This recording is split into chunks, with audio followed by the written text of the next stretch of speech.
Ready. Sultanpuri कंजावला incident में Delhi police का investigation काफ़ी अहम मोड़ पर पहुंच चुका है। हमारी 18 टीम्स इसमें काम कर रही हैं और मल्टीपल जो टीम्स हैं वो सभी पहलुओं पर काम कर रही हैं और इसमें हम अभी तक क्राइम सीन को अच्छे से विज़िट कर चुके हैं और पोस्टमार्टम एग्जामिनेशन हो चुका है और 5 एक्यूज्ड हमारी कस्टडी में हैं। उनका कस्टडी के दौरान इंटरोगेशन हो रहा है। उनका जो वर्जन है उसको कोराबरेट और कॉन्ट्राडिक्ट किया जा रहा है। उनके इंफॉर्मेशन के आधार पर नई जो क्लूज़ डेवलप हो रहे हैं उनको वेरीफाई किया जा रहा है और इसमें हमें अब तक जो सफलता मिली है उसमें ये है कि जो एक्यूज्ड हैं उनका जो वर्जन था उसमें कुछ हम कंट्राडिक्शन ला पाए हैं और सीसीटीवी फुटेज के आधार पर और जो सीडीआर के आधार पर हमें ये पता लगा है कि इसमें 2 लोग और इन्वॉल्व थे और उनके लिए पुलिस अभी रेड कर रही है। इन्वेस्टिगेशन अभी जारी है। इसमें एक सस्टेन्ड इंटरोगेशन के आधार पे ये पता लगा है हमें कि जो दीपक था वो उसने अपने आप को ड्राइवर बताया था, लेकिन इंटरोगेशन के दौरान हमें पता लगा है कि एक्चुअली जो गाड़ी थी वो अमित ड्राइव कर रहा था और ये इसके हमारे पास साइंटिफिक एविडेंस हैं और 2 लोग जो जिन्होंने ये आइडेंटिटी किसी की कंसील करने की कोशिश की थी, ये ड्राइवर नहीं था अमित, उसके जो सहयोगी हैं उनको इस केस में एक्यूज बनाया गया है। अभी हमारी टीम इन्वेस्टिगेशन रेड्स कर रही हैं। इसके साथ साथ जो तमाम पहलू हैं, नई चीज़ें इसमें डेवलप हो रही हैं, जैसे सीसीटीवी फुटेज हमें मिल रही है, उसका एग्जामिनेशन हो रहा है। आई विटनेस जो हमें मिली है उसकी स्टेटमेंट 164 की हो चुकी है। इसके अलावा जो फॉरेंसिक की रिपोर्ट है अभी उसका हमें इंतज़ार है। इन्वेस्टिगेशन में अभी कुछ पहलू हैं जिन पे अभी काम चल रहा है और पोस्टमार्टम रिपोर्ट जो है उसकी फाइनल रिपोर्ट अभी आनी बाकी है और इसके अलावा जो हमारे जो सीसीटीवी कैमरा के कुछ टाइमिंग्स हैं जिसमें जो कहीं पे सिंक्रोनाइजेशन लगता है कि टाइमिंग अलग अलग है, उसकी प्रॉपर मैचिंग जारी है और जो इन्वेस्टिगेशन हुआ है उसके जो कुछ महत्वपूर्ण बिंदु ये हैं कि जो एक्यूज्ड पार्टी है और जो इसमें डिसीज्ड है उसका कोई कॉल डिटेल के आधार पर और जो अब तक इन्वेस्टिगेशन हुआ है कोई पुराना लिंक नहीं है, कोई पुराना कनेक्शन इसमें अब तक हमें नहीं मिला है। इसके साथ साथ जो एक्यूज्ड हैं और इसमें जो हमें आई विटनेस मिली है उसके भी जो सीडीआर का एनालिसिस है और जो अब तक हमारी एविडेंस है उसके आधार पर कोई पुराना कनेक्शन नहीं मिला है। पोस्टमार्टम एग्जामिनेशन में आपको पहले ही बताया जा चुका है कि कोई भी इस तरह की इंजरी नहीं मिली थी जो कि सेक्सुअल असॉल्ट को इंडिकेट करती हो। इसके अलावा इसमें जितने भी पहलू हैं उनको जल्दी ही पुलिस रैपअप करने की कोशिश कर रही है। कुछ जो इसमें इन्वेस्टिगेशन बकाया है उसके लिए आज हमारे पास जो एक्यूज्ड हैं उनको दोबारा से पीसी ऑब्टेन करने के लिए दिल्ली पुलिस पेश करेगी और दोबारा से कस्टडी ऑब्टेन करेगी। 2 एक्यूज्ड हैं उनको अभी हम अरेस्ट करने के लिए कोशिश कर रहे हैं, जल्दी ही हमें इसमें कामयाबी मिलेगी और इसके साथ साथ जो जितना एविडेंस है उसका एनालिसिस करके बहुत ही जल्दी लीगल ओपिनियन, हाई लेवल की लीगल कंसल्टेशन करके बहुत ही जल्दी इसमें पुलिस चार्जशीट तैयार करेगी, एक स्ट्रॉन्ग चार्जशीट बनाएगी ताकि जो एक्यूज्ड हैं उनको कड़ी से कड़ी सज़ा मिल सके। आरोपियों का बयानों में विरोधाभास है तो क्या लाई डिटेक्टर टेस्ट भी करवा सकती है दिल्ली पुलिस?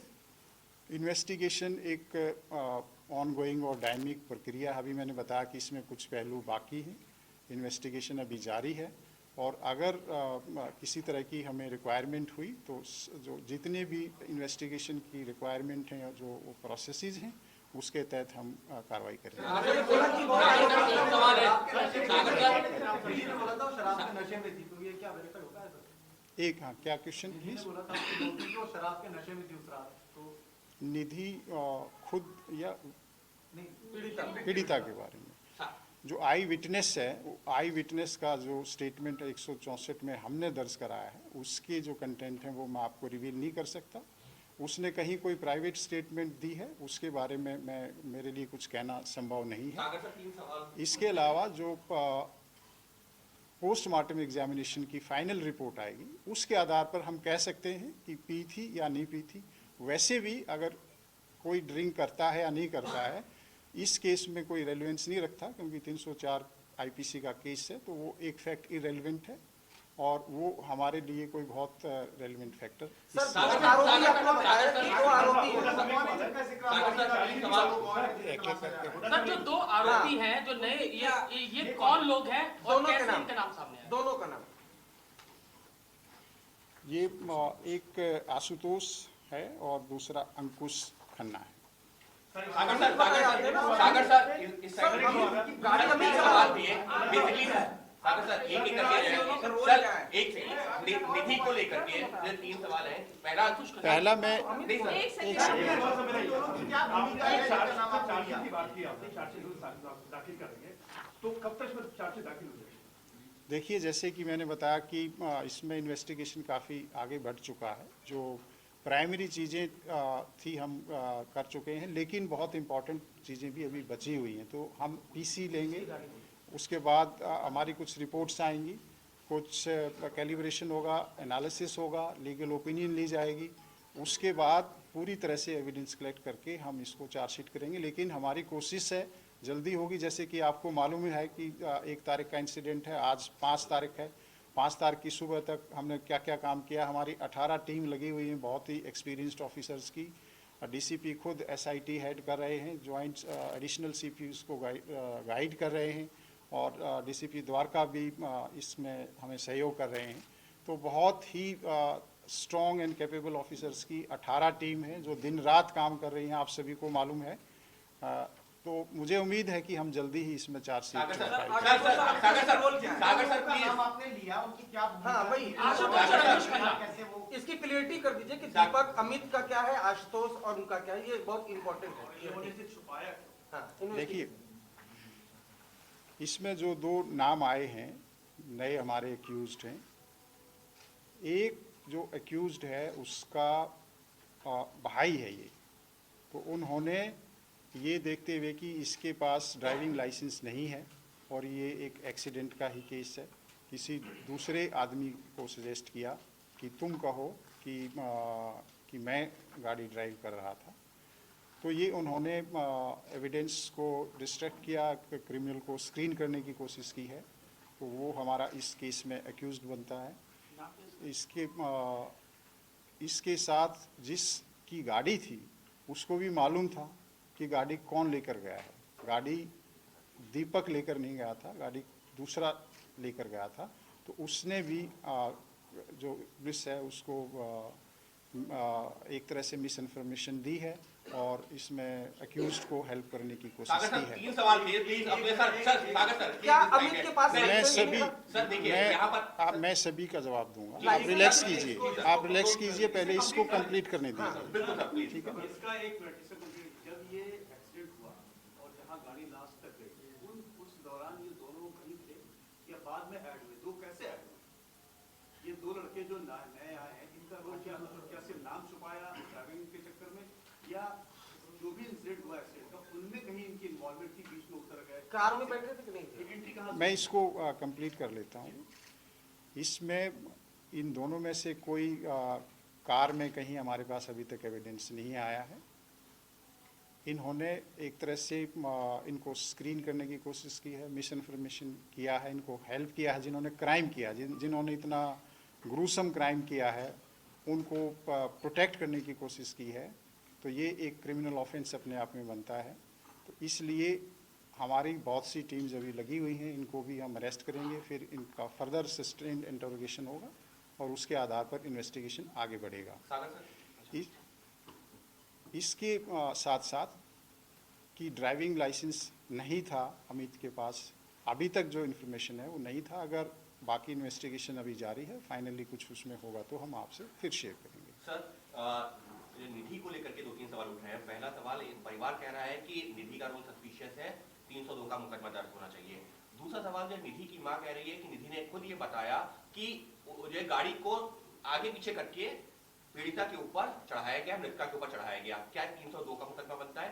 तीसरा सवाल उसी से जुड़ा हुआ, निधि का स्टेटमेंट कितना रिलायबल मान रही है पुलिस, क्योंकि 164 का बयान दर्ज करवाया है। क्या निधि जो इस मामले में सिर्फ एक गवाह है या उसका भी रोल अभी कहीं पर सवाल की घेरे में?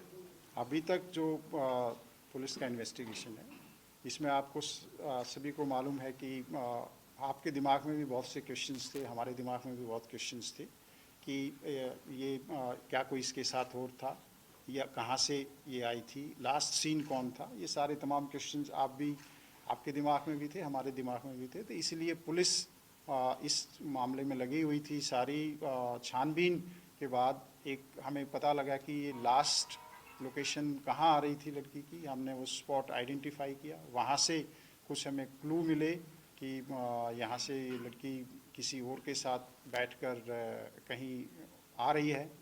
तो उसके थ्रू हम आई विटनेस तक पहुँचे हैं, जो कि सीसीटीवी फुटेज है।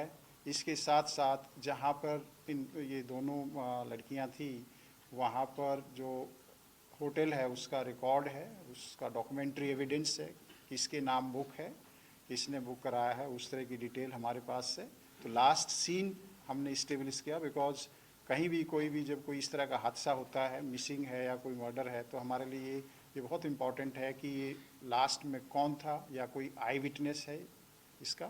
तो लास्ट सीन को ट्रेस करते हुए हम इस स्टेज तक पहुँचे हैं कि जो निधि है वो इसमें एक बहुत अहम विटनेस है। और आप सभी को मालूम है कि इस तरह के केसेस में जो विटनेस होते हैं उनको भी एक तरह से अच्छे से एग्जामिन करना, उसको हमारी बहुत ज़रूरी एक प्रक्रिया है।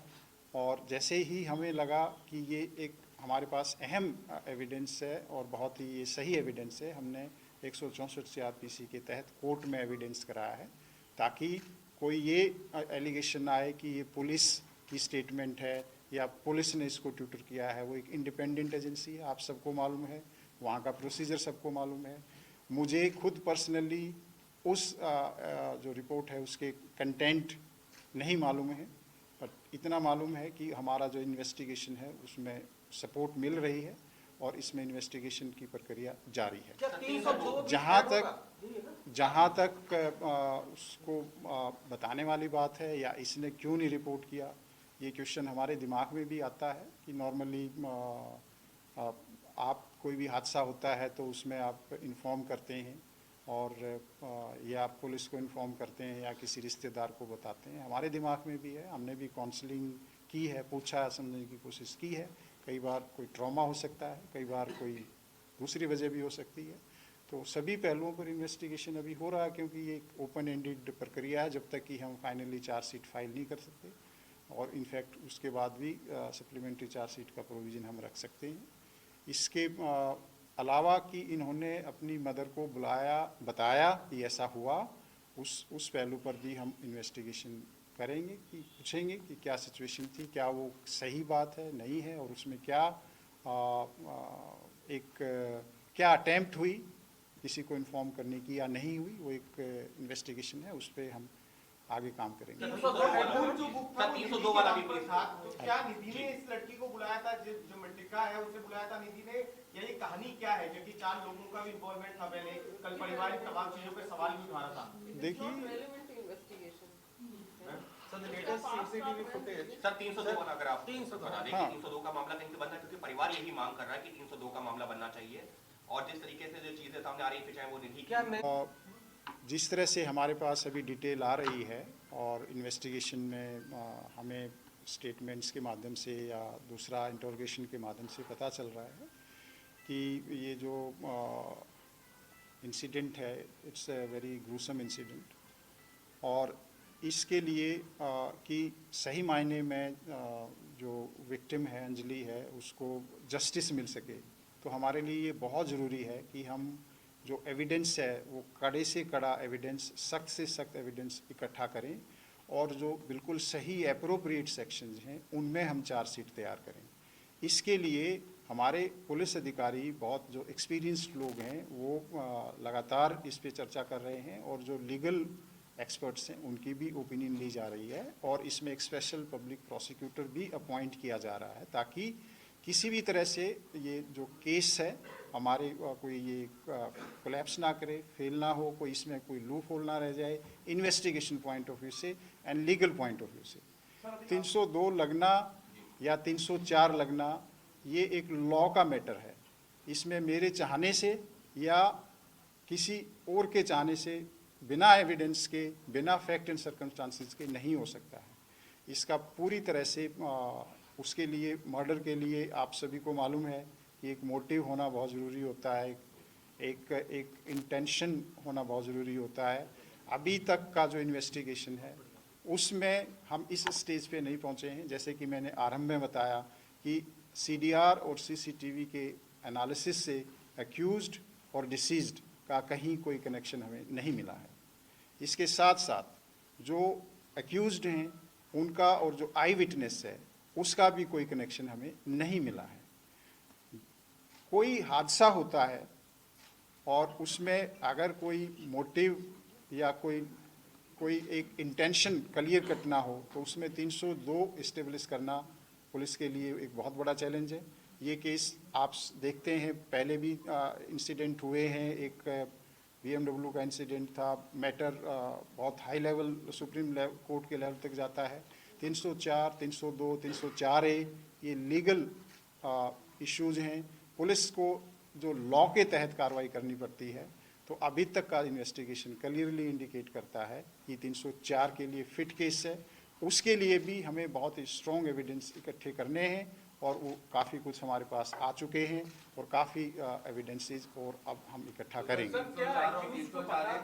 विश्वास है कि जिस हिसाब से पुलिस ने इसमें इतना फास्ट इन्वेस्टिगेशन किया है और फर्स्ट कोई ही 5 एक्यूज अरेस्ट कर लिए गए थे और उसके बाद पोस्टमार्टम एग्जामिनेशन, उनका फॉरेंसिक एग्जामिनेशन, सारे जो एविडेंसेस कलेक्ट हुए हैं, पुलिस को पूरा विश्वास है कि हम इसमें एक बहुत ही स्ट्रॉन्ग केस बनाने में सफल होंगे। सर क्या एक्यूज को पता था कि गाड़ी के नीचे कुछ फंसा हुआ है, ये कुछ पता चलता है आपको? कब पता लगा उनको? देखिए, जो पुलिस एक निष्कर्ष पर पहुंची है, जो एविडेंस के आधार पर, इंटरोगेशन के आधार पर, और जब हम 304 का केस अभी धारा इस पे लगी हुई है, तो 304 का मायने ये होता है कि अक्यूज्ड को या किसी भी जो भी क्रिमिनल आदमी है जिसने कोई क्राइम किया है कि उसको नॉलेज होती है कि अगर मैं ऐसे गाड़ी को मारूंगा या इसको आगे ले जाऊंगा किसी के ऊपर के इंसान से तो उसकी डेथ हो जाएगी। तो ये नॉलेज है, इसमें कोई डाउट नहीं है हमारे हिसाब से, और इसीलिए हमने 304 का केस किया। सर, जो आपने सेक्शंस लगाए हैं एमएससीटी एप्लीकेबल होगा या नहीं? देखिए, जो एमएससीटी की क्या सेक्शंस एप्लीकेबल होंगे, 304 में एमएससीटी बहुत रेलिवेंट नहीं रह जाता है, लेकिन एक ये है कि एप्लीकेबल इसमें रेलिवेंट सेक्शन एमएससीटी के वो भी होंगे। बट एक ये है कि एक ड्राइवर, एज ए ड्राइवर की भी ये रिस्पॉन्सिबिलिटी भी है कि अगर कोई इंसिडेंट हुआ तो उसको पुलिस को बताए। जो इस केस में इन एक्यूज्ड ने पुलिस को नहीं बताया कि उन्होंने ऐसे कोई एक्सीडेंट किया है, इन्फॉर्मेशन को छुपाया है। तो जितने भी स्ट्रिक्ट पॉसिबल एक्शंस, एक्ट्स हैं और सेक्शंस हैं, पुलिस वो लगाएगी। 201 लगाएंगे सर। एक सवाल मेरा है, सर, एक मिनट, आपको मैं मौका दे चुका हूँ मेरे को। जैसे सर अभी तक का इन्वेस्टिगेशन हुआ है और आपको जो सबूत मिले हैं उससे साफ लग रहा है कि सिंपल एक्सीडेंट नहीं है, कॉन्स्पिरेसी की लग रही है। तो जो कॉन्ट्राडिक्शन आ रहा है एक्यूज्ड का, वो किस पॉइंट का है और वो किधर की तरफ इशारा कर रहा है कि देखिए, इन्वेस्टिगेशन किस तरफ अब जाएगा? कॉन्स्पिरेसी इस चीज़ की नहीं है कि कोई मर्डर है। कॉन्स्पिरेसी है कि क्राइम किया है उसको छुपाने में, उसको उस तरह से कि किसी को पता ना लगे, उस तरह की कनाइवेंस से 120B या 34 IPC की जो भी फाइनली इन्वेस्टिगेशन के दौरान एविडेंस आएगा उस पर हम चार्जशीट करेंगे।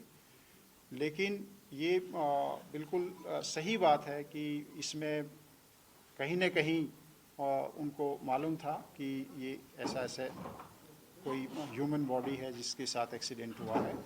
और मुझे एक सवाल है सर, एक सवाल सागर साहब, एक सवाल। ये तो जो इंसिडेंट हुआ था, जो 5वां सवाल सर, ये किस मामले में जिस तरह से पूरा हंगामा मचा, हल्ला हुआ, सारे को लेके बड़ा प्रदर्शन हुआ, क्या इस केस को लेके आप फास्ट ट्रैक पे भी जा सकते हैं? बिल्कुल, इसमें जो भी लीगल प्रोसेस है फास्ट कोर्ट में जाने का, उसको हम एक्सप्लोर कर रहे हैं। गिरफ्तारी वाला सर, 5 की गिरफ्तारी हुई। देखिए, जो मैं आपको डिटेल जो इन्वेस्टिगेशन है उसके जो बिंदु हैं उनको मैं नहीं बता सकता, लेकिन मैं मोटे मोटे आपको ये पॉइंट्स बता सकता हूँ कि जो एक्यूज्ड थे उनका हमने पूरा मैपिंग की है कि उनकी CDR की लोकेशंस के आधार पे, और CCTV, इंडिपेंडेंट CCTV, जैसे कहीं एक पेट्रोल पंप पर वो पेट्रोल डलवा रहे हैं गाड़ी में, कहीं पर वो खाना खाने के लिए गए हैं, कहीं वो खाना खाने के लिए उतरे हैं, तो वो जो एविडेंस हैं और CDR डिटेल्स के आधार पे और इंडिपेंडेंट इंटरोगेशन और कोराबोरेशन के आधार पर हमने लोगों को अरेस्ट किया है। और इसी सस्टेन्ड इंटरोगेशन के आधार पर आपके सामने, हमारे सामने हमें शक हुआ कि जो ये क्लेम करता है कि ये ड्राइवर है, वो हम इसी इंटरोगेशन और एविडेंस के आधार पर सामने ला पाए, ताकि जो सही एक्यूज्ड है, क्योंकि किसी भी केस में जब ट्रायल होती है तो वहाँ पर एविडेंस देखा जाता है, और जो सही एविडेंस नहीं है तो इमीडिएटली वो केस फ्लैट करता है। के बारे में अगर थोड़ी सी बता दें। सवाल है, क्योंकि हम लोग जब बात कर रहे हैं, जिन लोगों ने PCR कॉल्स करी हैं और सारी टीम्स हैं, जो सारे जर्नलिस्ट हैं, यही सवाल भी कर रहे हैं और ये हो रहा है कि PCR कॉल्स आंसर नहीं हुई सही समय पर। अगर हो जाती तो शायद इतना ब्रूटल नहीं होता है पूरा किस्सा। तो क्या कोई इंटरनल इंक्वायरी भी कर रहे हैं आप लोग, जिन्होंने PCR कॉल्स आंसर करने के बाद एक्शन नहीं लिया, कुछ उन पर भी एक्शन लेंगे ताकि कड़ा संदेश जाए कि आगे से अगर ऐसे PCR कॉल्स आए तो उसे थोड़ा सख्ती के साथ, थोड़ा सीरियस तरीके से देखा जाए? सवाल तो पुलिस के लिहाज से ऊपर से। देखिए, जितनी जानकारी मुझे है, मैं अभी जो ब्रीफिंग आप लोगों को कर रहा हूँ वो इन्वेस्टिगेशन के पार्ट पे कर रहा हूँ। ये जो इंसिडेंट है, दिल्ली पुलिस इसको लेकर जो पुलिस PCR का रिस्पॉन्स है उसको लेकर एक इंटरनल इंक्वायरी कर रही है। इसके ऊपर डिस्कशन इंटरनली हो रहे हैं कि ये जो रिस्पॉन्स था वो एक ह्यूमन एरर था या एक प्रोसेस की वजह से इसमें एरर हुआ है। अगर इसमें ह्यूमन एरर है तो उन लोगों को जो भी अप्रोप्रिएट डिसिप्लिनरी इंक्वायरी होगी, एक्शन होगा, वो होगा। और जो प्रोसेस की कमी रही है उसमें हमारे प्रोसेस में क्या इम्प्रूवमेंट हो सकती है, we are very much looking into it. और जैसा आप सभी को मालूम है कि दिल्ली पुलिस जब भी कोई इस तरह का इंसिडेंट होता है तो उसमें ट्रूथफुल एग्जामिनेशन करके और उस चैलेंज से और उस गलती से हम कुछ नई चीज़ सीखते हैं ताकि हमारा सिस्टम इम्प्रूव हो सके।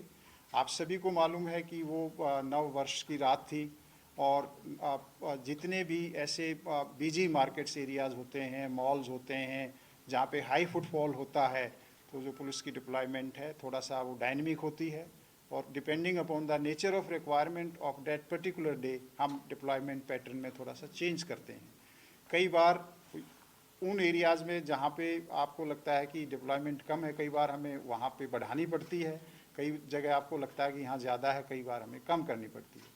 तो वो डायनेमिक डिप्लॉयमेंट है। PCR का जो मैकेनिज्म है उसमें कोई प्रोसेस की कोई कमी है या कोई हमारे ऑफिसर्स की कमी है, ट्रूथफुली दिल्ली पुलिस उसमें इंक्वायरी कर रही है और उसमें जो भी एक्शन अप्रोप्रिएट होगा वो सीनियर लेवल पर उस पर एक्शन लिया जाएगा। शुरुआत को लेकर के कई तरह की इंसिडेंट हुआ था उसके ठीक 30-40 सेकंड के बाद PCR वहां से गुजरती हुई दिखी, एक CCTV ऐसा भी आया, तो आप मानते कहीं ना कहीं लैब से at the hand of police? देखिए, जैसा कि मैंने बताया कि जिस 30 सेकंड की बात आप कर रहे हैं उस 30 सेकंड में अभी तक कोई लैप्स नहीं आया। इनफैक्ट उसमें बहुत अच्छा एक्शन हुआ है। जैसे ही उसने PCR ने, हमारी ERV ने उसको देखा है कि कोई स्कूटी पड़ी हुई है, स्कूटी को उसने के बारे में अपने SHO को जानकारी दी है, एक्सीडेंट शुदा स्कूटी है, उसके बाद उस स्कूटी का नंबर लिया गया है, उस स्कूटी के नंबर ट्रैफिक से नंबर लेके जिस जो एड्रेस आया है उस स्कूटी के एड्रेस उस पे घर पे भेजा गया है। वहाँ पे जो ऑनर है स्कूटी का वहाँ नहीं मिलता है और वो कार्रवाई बहुत पहले तक हो चुकी है, जबकि डेड बॉडी बाद में मिलती है। तो ऐसा नहीं है कि पुलिस का रिस्पांस ठीक नहीं था। We were not lucky that day कि वो अगर हमारी ERV थोड़ा सा पहले उसको देख लेती तो प्रोबेबली इस लड़की की जान चली जाती। लेकिन this is beyond human control. जब एक किसी ERV ने देखा ही नहीं तो ये उसको ये कहना कि जी कमी रही है, मैं उस पॉइंट पर आपको कितना टाइम अब तक आ रहा है पूरी जांच में, कितने घंटे तक वो गाड़ी घूमती रही, इसका पता चला? सही का सप्लीमेंटरी भी है। 4 इस किलोमीटर घटना को में लेकर 14 शुरुआत से किलोमीटर बहुत सारे कंफ्यूजन है। पुलिस की जांच में अब तक क्या क्या है, कितने बजे एक्सीडेंट हुआ, बाकी अब तक जो है शुरुआत, क्योंकि अभी तक सिर्फ हियर से पे कितने बजे ये CCTV आ गया है, कितने बजे घटना हुई। देखिए, हमें बताता हूँ जी कि जो अभी तक इन्वेस्टिगेशन है और आपको मालूम है कि जो इलेक्ट्रॉनिक एविडेंस या CCTV फुटेज है उसमें कैलिब्रेशन का इशू रहता है। बट मैं I can be as precise as कि ये इंसिडेंट 2:04 और 2:06 के बीच हुआ होगा, तो हम यहाँ तक पहुँच गए। मैं ये भी कह सकता हूँ कि 2:05 पे हुआ है, तो आप उससे बहुत आगे पीछे नहीं जा सकते हैं। अगर हम 2:05 मानते हैं तो अगर हम स्ट्रेच करते हैं जबकि बॉडी मिली है कहीं पर एक्चुअली, तो वो 4:15 के आसपास का टाइम है। एग्जैक्ट नंबर टाइम मैं रिमेंबर नहीं कर रहा हूँ। अनफॉर्चुनेटली बॉडी ड्रैग की गई है और वो जो स्ट्रेच है आप सभी को मालूम है वो हरियाणा को जाता है, वो रोड जौनती बॉर्डर है, तो रात का टाइम है, PCRs हैं वहाँ पर। तो जैसा कि मैंने बताया कि उस रिस्पॉन्स में जो भी अगर हमारे को इम्प्रूवमेंट की कोई गुंजाइश है तो हम उसको इंटरनली स्टडी कर रहे हैं साइंटिफिकली, उसको हम इम्प्रूव करेंगे और जहाँ कोई ह्यूमन एरर है और कोई है तो उसके ऊपर भी अप्रोप्रिएट एक्शन आशुतोष और अंकुश क्या फरार हैं? आशुतोष और अंकुश क्या सर फरार? How much kilometer she was dragged? देखिए, जो एरिया जो डिस्टेंस है वो लगभग 10-12 किलोमीटर का है, लेकिन कितने किलोमीटर एक्चुअल ड्रैग की मेरे लिए बताना अभी संभव सर, वन नहीं। Of the footages show 4 men escaping the car. फरार हैं, हम ये मान के चलें? क्या दोनों absconding हैं, पुलिस के- आशुतोष और अंकुश। अंकुश ये आप लोग की डिटेंशन में है। नहीं, अभी हमारी टीम्स लगी हुई हैं उनको अरेस्ट करने के लिए। Sir, one of the sir गाड़ी आशुतोष की थी, ये बात क्योंकि पहले सर से हम लोग भी गए थे उसके घर, आशुतोष के घर भी जा चुके हैं और उसके अंकुश के घर भी, लेकिन वो देवर मतलब ना पुलिस के पास है ना घर के किसी सदस्य को पता तो वही तो मैंने बताया कि अगर आप हमारे पास होते तो मैं बता देता। है। तो अरेस्ट कर हाँ, सर, और एक- अगर आपके सर, पास सर, है तो आप बता दीजिए। अंजलि का मोबाइल मिल गया सर? अंजलि का मोबाइल? सर अंजलि का मोबाइल फोन मिल अंजलि गया का सर? मोबाइल फोन सर, जी सर एक फुटेज में ही चारों लोग निकलते हुए दिख रहे हैं, क्या ये वही लोग 4 लोग हैं? देखिए, फुटेजेस इमर्ज हो रही हैं, ठीक है, हम भी उनको एनालाइज कर रहे हैं और उसी के फुटेजेस के आधार पर हमारे जो क्लू हैं वो डेवलप होते हैं या कॉरपोरेशन या कॉन्ट्राडिक्शन होती है। सर आशुतोष का एक बार रोल बता दीजिए एग्जैक्टली क्या है, क्या उसने सबूत क्या जो ब्लड वगैरह साफ करे, क्योंकि उसी की गाड़ी थी, उसके घर पे गाड़ी लगाई इन लोगों ने और फिर वो लोग भाग गए पास। देखिए, अभी जो इंटरोगेशन होगी उसके बाद ही हम आपको थोड़ा सा इसमें और बता पाएंगे। अंजलि का एग्जैक्ट मोबाइल मिला? मोटिव नहीं का मिला। कोई इंडिकेशन चला मिला गया। है? अरे नहीं, बोले नहीं। क्या मोटिव रहा होगा? चला नहीं। 2 घंटे चलती रही गाड़ी, पता था उसके बावजूद। देखिए, अब ये बड़ा मुश्किल क्वेश्चन है आपका कि वो जवाब देना थोड़ा सा डिफ़िकल्ट है।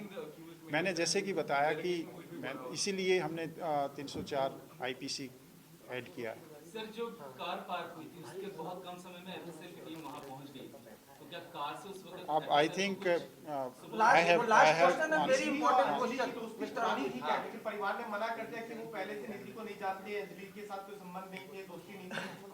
देखिए, मैं इतना कहूँगा कि उनकी दोस्ती कितनी पुरानी थी कितनी नहीं थी वो एक उनका पर्सनल इशू है, मुझे नहीं मालूम। लेकिन जो हमारे पास एविडेंस है, मैं इतना कह सकता हूँ कि जैसे 31 का इंसिडेंट है और 30-29 इसके 20-25 कॉल हो रखी हैं। तो एंड द वेरी फैक्ट कि वो एक स्कूटी पे थी, तो वो फ्रेंड थी या नहीं थी ये मेरे लिए कहना मुश्किल है। तो एक सर, आखिरी निधि सिर्फ एक विटनेस है फिलहाल, निधि सिर्फ एक विटनेस है इस केस में। सर मेरा एक सवाल है कि अमित का भाई क्या अंकुश है या आशुतोष है? सर निधि सिर्फ एक विटनेस है, फिलहाल निधि को एक विटनेस के तौर पर ही देखा गया है, उसके स्टेटमेंट को एज इट इज रिलाई किया गया पुलिस के द्वारा। वो तो कोर्ट में उसकी स्टेटमेंट रिकॉर्ड कराएगी। That's part of investigation. Thank you. Technical question की गाड़ी टकरी तो अब तक पता चला कैसे वो बॉडी पर आज ज्यादा हुआ, बहुत शानदार